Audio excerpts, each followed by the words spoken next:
Hi guys, నేను Venkatesh from Dubai. ఈరోజు మనం ముచ్చట్లు ఏంటంటే బిగ్ బాస్ ఇంటి నుండి బ్యాగ్ సర్దుకొని ఎవరి ఇంటికి వెళ్ళిపోతున్నారని మాట్లాడుకుందాం. సో ఆ 7th వీక్ ఎలిమినేటెడ్ ఎవరు అంటే మీరు అనుకున్నదే నేను అనుకున్నదే మన పికిల్ రమ్య. సో నేనైతే చాలా హ్యాపీగా చేసిన వీడియో. నా ప్రీవియస్ వీడియోలో కూడా ఎవరైనా చూసి ఉంటే నాకు తెలుస్తుంది. సో నేను రమ్య ఇంటికి వెళ్ళిపోవాలని చేసిన వీడియో. సో నేను అనుకునే జరిగింది కాబట్టి నేను హ్యాపీ. ఎందుకంటే ఆమె లాస్ట్ వీక్ నుండి చాలా ఓవర్ అంటే ఓవర్ చేస్తుంది హౌస్లో.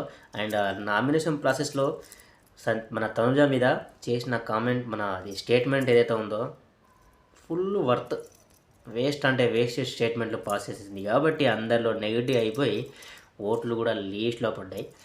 సో మన ఎలిమినేషన్ రౌండ్లో సాయి శ్రీనివాస్, రమ్య ఉండే. సో సాయి శ్రీనివాస్ని సేవ్ చేసి రమ్యని మాత్రం అమ్మ నువ్వు వెళ్ళి మళ్ళీ పికిల్ అమ్ముకో అని చెప్పేసి నాకు సార్ బాయ్ బాయ్ చెప్పేశాడు. సో మనం కూడా బాయ్ బాయ్ చెప్పేద్దాం. అండ్ నెక్స్ట్ వచ్చేసి ఇమాన్యుల్ గురించి మాట్లాడుకుందాం. సో ఇమాన్యుల్ అయితే ఈ వీక్ కెప్టెన్ అయ్యాడు. కానీ ఆ క్యాప్టెన్ ఇమాన్యుల్ అయ్యాడా, సంజన అయ్యిందా నాకైతే అర్థమైతలేదు. ఎందుకంటే ఆ క్యాప్టెన్సీ టాస్క్ విన్ అయిపోయి సంజన నెత్తి మీద పెట్టాడు చూడండి.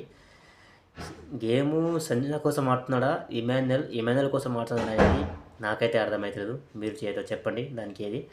అండ్ నెక్స్ట్ తనుజ కళ్యాణ్ల మధ్య ఉన్న బాండింగ్ ఏదైతే ఉందో ట్రూ ఫ్రెండ్షిప్. నేనైతే అది ట్రూ ఫ్రెండ్షిపే అంటాను. ఎందుకంటే ఫ్రెండ్షిప్ వాల్యూ తెలిసిన వాళ్ళకి అది తెలుస్తుంది కాబట్టి. సో అదైతే ట్రూ ఫ్రెండ్షిపే. అండ్ ఆ టాస్క్ అయిపోయిన తర్వాత సంజన ఫుల్ హ్యాపీగా ఉంది, ఎందుకంటే ఇమాన్యుల్ క్యాప్టెన్సీ అయ్యాడు కాబట్టి. అండ్ మన తనుజ అయితే పాపం కళ్ళు తిరిగి పడిపోయింది. ఆ కళ్ళు తిరిగి పడిపోయిన తర్వాత కళ్యాణ్ ఎమోషనల్ అయ్యాడు చూడండి.